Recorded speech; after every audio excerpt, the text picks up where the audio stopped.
Here we go. Our last part of this chapter has to do with solving radical equations. Now remember, when you're solving an equation, if you're going to solve, you're going to end up getting x equal to something, right? So some number, right? That's what we're looking for. With quadratic equations, you could usually get two answers, but these ones are going to have radicals in them. Now, you could do this with cube roots or fourth roots or whatever. You know what? Most of the time, we're just going to do this with square roots because they're the most common ones. So a radical equation is an equation that has variables, so x's, variables inside the radicand. Right? So it's not just going to be the square root of 2 or 4 or 6 or something. It's going to be the square root of x. So because of that, you have to give restrictions. Oh yeah, so for example, if x is on the inside, you have to give restrictions on the variables, on vars, variables, and they need to be stated before we solve. Now, I'm kind of lazy. I always do it after the fact, but the big thing is you always have to remember what can work and what cannot. So in order to solve this, if you got the square root of something, what we're going to do is we're going to isolate, so get it all by itself, isolate the radical, and then you're going to square both sides. Okay, so if you can square it, because the square root squared just disappears, right? And you just get an actual number. Let's try it. So give the restrictions on the x. Okay, well, let's do that actually first. I know that the inside of it, it's a square root, right? Now, if it was a cube root or a cube root, there's no restrictions. But square roots, there are. So I know that this 2x minus 1 has to be, well, it can't be negative. It has to be greater than, it could actually equal 0, because you can do the square root of 0. That's 0. But you can't do the square root of a negative. Now, I'm really just kind of solving this little equation. It's not an equation, it's an inequality.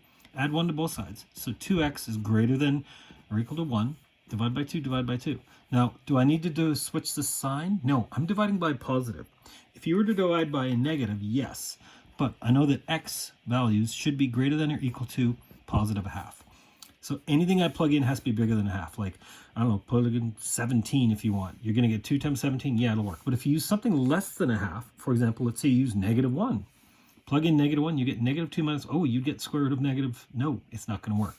So whatever my x values, they have to be bigger than half. Okay, so let's solve. Remember, we said we're going to isolate the radical. So -5 to both sides. Here's what I end up with. 2x minus 1 is equal to 7. Okay, now what? Now I'm going to square both sides, square and square, because the square root of square root and square cancel. I just get 2x minus 1. That's easier. And there I get, not 14, careful, 49.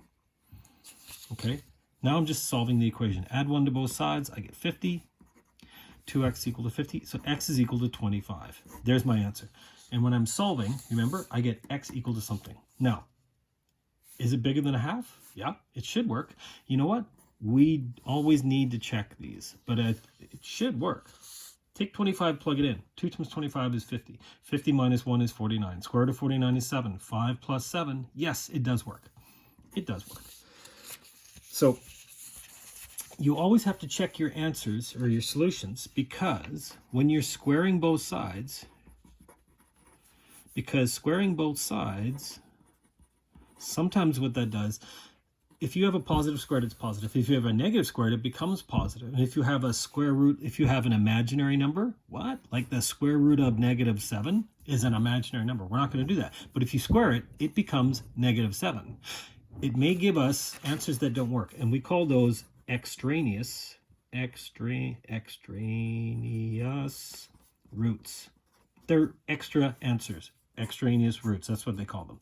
It's an extra answer that may or may not work. So we always have to check our answers. Whenever you're dealing with the square roots, we're going to have to check our answers. So let's give it a shot. Remember, our first step was isolate the radical, because I can't just square both sides. If I square both sides right now, it's this plus this. That's a binomial squared. I can't just go square an 8. No. I'd have to square out a binomial. That's ugly. So why don't we just move the 8 first? -8 minus 8. Square root of x plus 3 is equal to -2. Now I'm going to square both sides. Square, square. So this just becomes x plus 3 is equal to -2 squared. -2 times +4. So minus all 3, x is equal to 1. Yay, there's my answer. Plug it in. Does it work? 1 plus 3. So the square root of 4 plus 8 is equal to 6. Hang on, this is 2. 2 plus 8 is, that's not equal to 6. No, this is an extraneous root. It does not work. Why? If it said do the check, and guess what, we should. Remember, it's square root of x plus 3 plus 8 is equal to 6. So square root of 1 plus 3, which is 4, square root of 4, 2 plus 8. But it's minus 2 would work, but this isn't plus or minus. This is positive. 6? No. Now, I could have seen that right off the bat because, if I had done my restrictions, I know that x plus 3 has to be greater than or equal to 0. So the x values have to be greater than or equal to negative 3. Oh, it still fits in that restriction, but I do have to check it. Okay? So, state restrictions, and let's try and solve. Okay, let's try this one. N minus the root of 5 minus n is equal to... okay, I can't just go square because this is going to give me a binomial. So, want to subtract off n from both sides? Sure. I get negative square root of 5 minus n is equal to negative n minus 7. Let's multiply both sides by negative 1 right now. This becomes positive n plus 7. That's easier. And this becomes positive square root of 5 minus n. Okay, it's the same idea. Now when I square, this is a binomial. But you know what? It's an easier binomial. It's easier to square this one than it is to n minus that ugly square root. That is going to be ugly. So square it, square it. Here's what I get. 5 minus square root of 5 minus n squared is 5 minus n. And let's write it right. This is 5 minus n. And over here, careful, it's not n squared plus 49. No, no, no, no. I know it's a binomial squared. Remember, n squared, 7 squared, n times 7 doubled. Oh, that's right. Yeah, it's going to be a binomial squared. So I know I'm going to get a trinomial. Recognize this? This is a quadratic. Let's go plus n to both sides. N squared plus 15n. Let's go minus 5 to both sides. Plus 44 is equal to 0. Okay. This is a quadratic. Now, I can either go to the quadratic formula or factor it or complete the square. There's lots of different ways of... If I recognize it, two numbers multiplied to 44. That's 4 and 11. That adds up. Oh, yeah. Remember, I can do this one by factoring. It's usually pretty fast. N plus 11, n plus 4. So that means n is equal to negative 11 or n is equal to negative 4. Is it? Whenever I get these answers, I need to plug them back in and check. Now, don't check it back with this because I know it works here.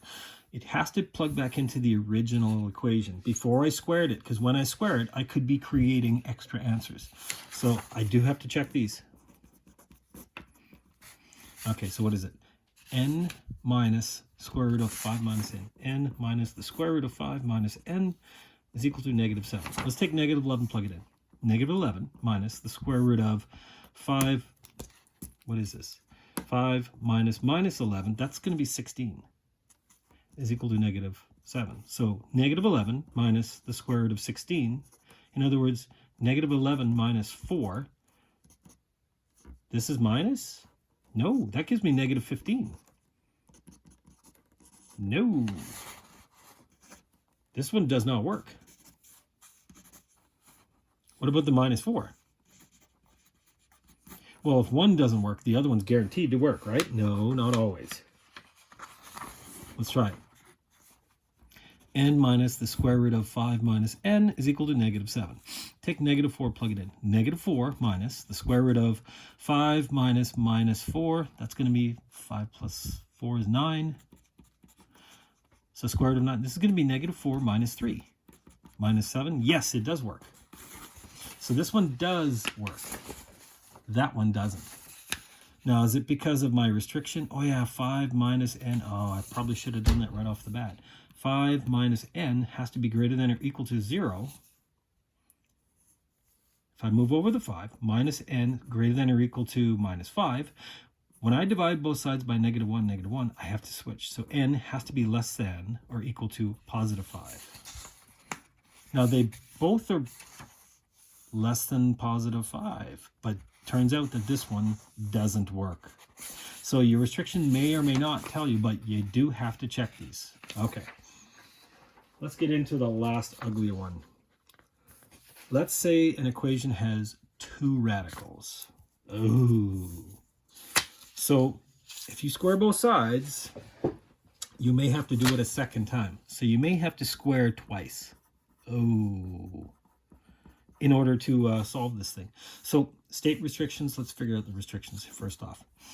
I know that 4x minus 2 has to be greater than or equal to 0, which means 4x has to be greater than or equal to 2, which means x values have to be greater than a half. What about the other one? 9x plus 1 has to be greater than or equal to 0, right? Can't be negative. So 9x has to be greater than negative 1. X values have to be greater than negative 1/9. This is actually my restriction, because anything that's bigger than a half is definitely bigger than negative 1/9. Right? So this is really the restriction. There's 2 of them, but this is the one that I really care about the most. Okay. So should we square both sides right off the bat? It doesn't do this. 9x plus 1 minus 4x minus 2. No, because this is a binomial squared. Right? This is going to be hideous if I was to square a root minus a root. So just like we did before, let's isolate a radical. So let's isolate one, get one all by itself. Now I could either move this one over to the other side, or I could move this one. This one will be easier. Look, it's already minus. So if I add that square root onto both sides, here's what I get. Square root of 9x plus 1 is equal to 3 plus the square root of 4x minus 2. See? Minus, when I moved it over, it became plus. Now I'm going to square both sides, because this one becomes beautiful. 9x plus 1. Yay, that's easy. This one becomes, oh man, this is a binomial squared. It's going to be ugly, but you know what? It's ugly. It's not as ugly as this. Remember, I have the pattern. 3 squared. This thing squared. 4x minus 2, right? And then in the middle, I'm going to go this times this doubled.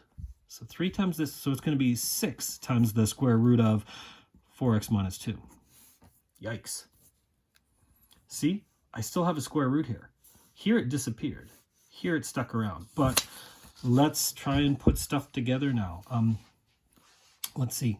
9 plus 4x minus 2 and this square root. So hang on. This is 6 square root of 4x minus 2. 9 minus 2. Plus 4x minus 7, right? 9 minus 2 is plus 7, careful, is equal to 9x plus 1. So once again, try and isolate this thing. Move these things over to the other side. So minus off 4x from both sides. 5x. Minus off 7 from both sides. 1 minus 7. Minus 6 is equal to 6 bracket 4x minus 2. Yikes. Now at least I've isolated the radical. Should I divide by 6? I don't think it's a great idea here, but that's a bad idea here, because 5/6 is a fraction, and then I'm going to square it. I'm going to square a fraction. You know what? Let's not get rid of the 6. I'm going to square both sides, and I'm going to leave the 6 there, because I know 6 squared is just 36. That's easy. Times 4x minus 2. Okay, the radical disappeared. What about over here? Remember, 5x minus 6 all squared. It's 5x being squared, 25x squared, minus 6 squared, that's plus 36. 5 times 6, and we're going to double it. So this is 30x doubled minus 60x. There we go. This is starting to look familiar. No more radical. Let's see. 36 times 4 is 72. 144x minus 72. 25x squared minus 60x plus 36. Let's push all this stuff over to the left-hand side. So minus off 144x from both sides. 25x squared minus 204x. Add on 72. Plus 108 is equal to 0. Yikes. 25, 204. There's, okay, 2 numbers that multiply to this times this. You know what? This is where I'm going to use my formula. X is equal to negative b plus or minus the square root of b squared minus 4ac all over 2a. Oh, exactly. So this is going to be negative b, negative b. This is positive 204 plus or minus the square root of 204 squared. Yeah, 204 squared. It's negative, but who cares? I know it's going to become positive. Minus 4 times 25, that's 100. Times 108. Whoa. So this becomes 10,800. All over 2 times 8. So all over 50. I'm going to do this on my calculator. Already did it. Okay, so here's my two answers. I get x is equal to 7.6 or x is equal to 0.6. Yes, I cheated. I did those earlier. But those are my two answers I'm going to get. Now, here's the question. Do they work? What? Does this one work? I'm not going to be plugging this ugly square root. I'm going to take the number 7.6, which is it's a approximate. I'm going to plug it into here. So 7.6 times 9, add on 1. 7.6 times 4, subtract off 2. Subtract these two. See, let's actually give it a shot. Now, remember 7.6, I've estimated that, so it's a little bit rounded off. So I'm looking for something that's close. So what's the square root of 9 times 7.6, right? And then I'm going to go plus 1. So it's 8.33. Okay, so that's 8.33. Let's do the other one. The square root of 4 times 7.6, and I'm going to subtract off 2. 5.33. You know what?